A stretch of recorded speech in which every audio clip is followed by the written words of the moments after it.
Assalamualaikum warahmatullahi wabarakatuh. Selamat pagi menjelang siang.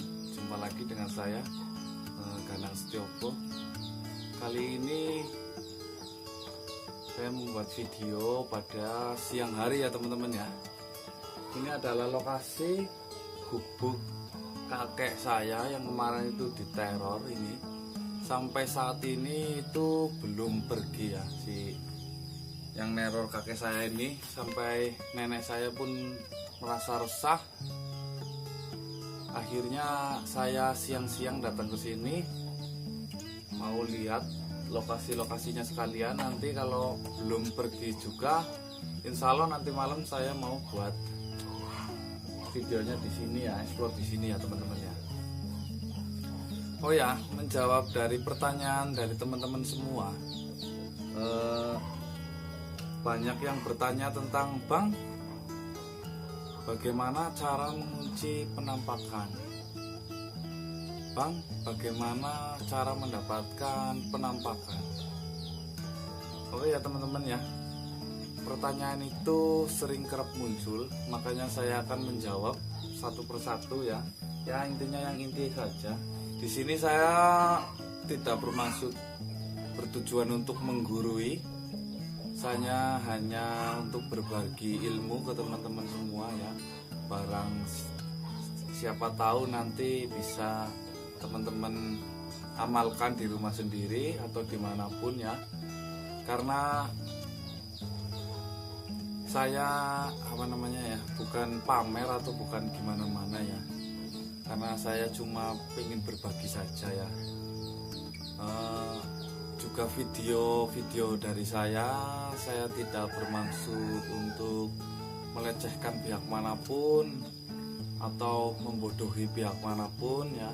Karena video saya buat dengan cara saya sendiri, dengan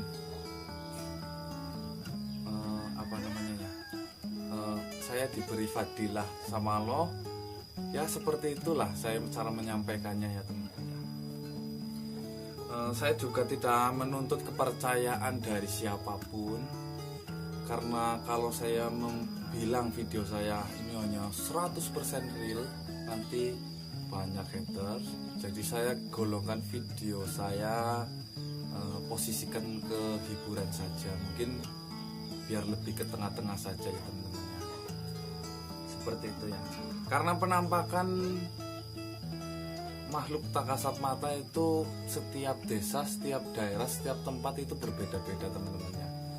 Ada yang berekspektasi tentang penampakan nggak bisa dipegang, ada juga yang berekspektasi tentang penampakan itu ngambang juga ada yang berpikiran juga penampakan nggak bisa tertangkap kamera juga ada teman-teman ya. Jadi untuk meyakinkan dan menyatukan pola pikir 1 juta kepala itu sangat luar biasa susah ya. Jadi saya golongkan video saya ke hiburan saja, biar nanti kita ke tengah-tengah. Oke ya, langsung ke pembahasan utama saja.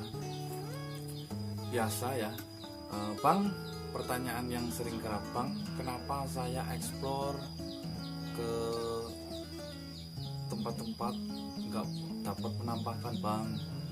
Gini ya teman-teman ya, penampakan itu muncul itu nggak sembarang ke sembarang orang. Contohnya saya dulu waktu masih belajar ya, lihat video saya yang di bawah-bawah itu sangat takut luar biasa. Penampakan itu datang pada tempat yang lembab, terus gelap, juga jarang oleh dimasuki manusia ya. Itu juga tempat-tempat biasanya kan orang udah tahu ini angker gitu ya teman-teman ya.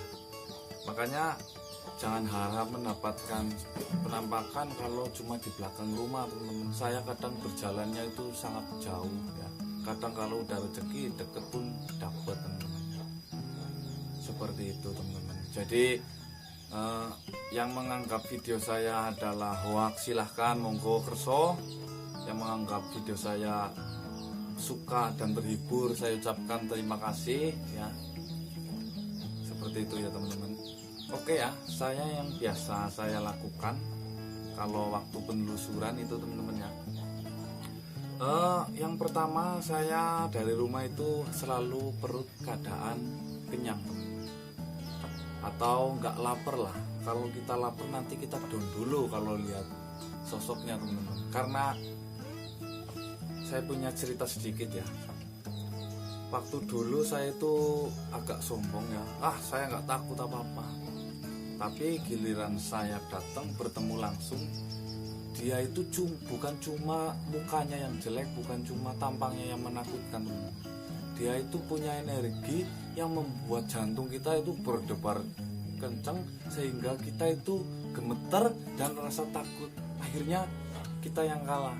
Jadi sebelum kita melihat itu dulu, kita harus persiapkan dulu. Jangan sampai kita lengah sedikit pun. Karena kalau kita lengah, kita yang kalah ya. Kita bisa mual-mual, bisa kerasukan juga ini lutut terasa mau copot teman-teman. Siapkan dulu ya, kamera selalu nyala, atau kameranya nyalakan kalau udah ada penampakan saja biar nggak durasinya nggak lama. Jadi kita udah melihat dia berdiri tepat ya, langsung kita nyalakan kamera ya. Langkah yang pertama biasanya biar dia nggak langsung hilang, saya kunci. Oke, saya bagikan kuncinya ke teman-teman ya. Kunci yang biasa saya baca itu adalah surat Al-Isra ya teman-teman ya. Itu ayat ke-50. Itu biasanya saya baca sebanyak 3 kali. Terus saya sambung dengan surat Al-Furqan, itu ayat 23. Dan jangan lupa basmalah dulu membacanya ya. Begitu ada penampakan langsung kita deketin. Biasanya dia langsung menghilang, tapi kita langsung kunci saja. Bacakan 3 kali, lanjut surat Al-Furqan ya, ayat 23. Ingat-ingat itu teman-teman. Surat Al-Isra ayat 50 sebanyak 3 kali, dan surat Al-Furqan ayat 23 itu disambung ya. Mungkin bagi anak-anak pondok sudah nggak iseng lagi dengan ini ya, karena dulu waktu mondok itu penampakan itu buat mainannya, mungkin anak-anak pondok udah paham semua tentang ini. Jadinya ya saya hanya berbagi ke yang belum tahu saja, siapa tahu bisa bermanfaat ya. Bagi yang sudah tahu, mohon koreksinya buat saya.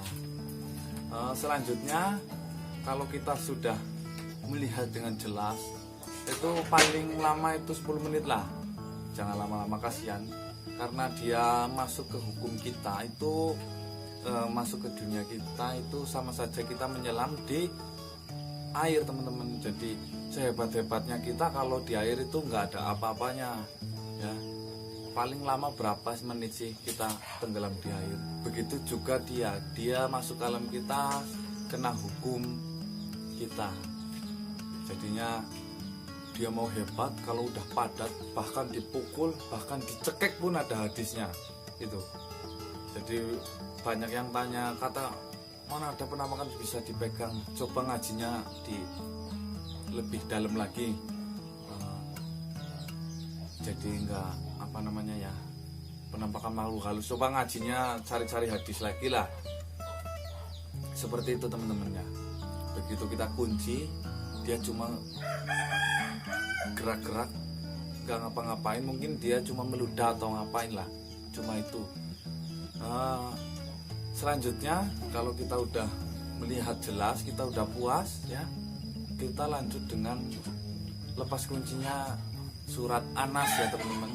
Surat Anas 3 kali, atau mungkin kepanjangan cukup sholawat Nabi atau Al-Ikhlas saja, itu sudah lepas. Yang penting semua itu atas ridho dari yang di atas ya.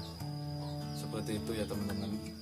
Semoga ilmu ini bermanfaat juga juga saya tidak bertujuan untuk menggurui.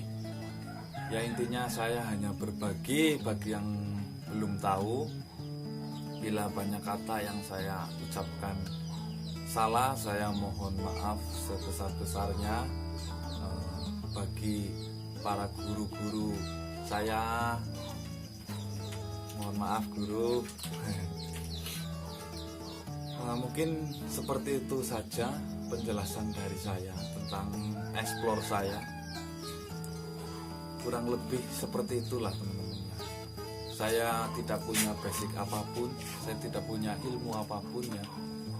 Saya hanya modal tanamkan dalam hati la ilaha illallah Muhammadur Rasulullah, dan bertujuan untuk menghibur teman-teman semua. Seperti itu ya teman-teman.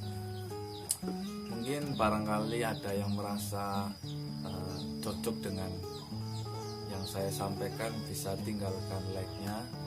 Bagi yang mungkin beda pendapat dengan saya, silahkan dislike saja atau tinggalkan saja, nanti biar tidak ada kesalahpahaman ya, karena ilmu-ilmu seperti ini lain lubuk, lain pula isinya teman-teman. Jadi lain, mungkin bisa dikatakan lain guru, lain ajaran gitu. Itu semua hanya versi saya sendiri ya. Oke teman-teman ya, hormat saya Karna Setioko, salam misteri, tralala trilili sekala kala.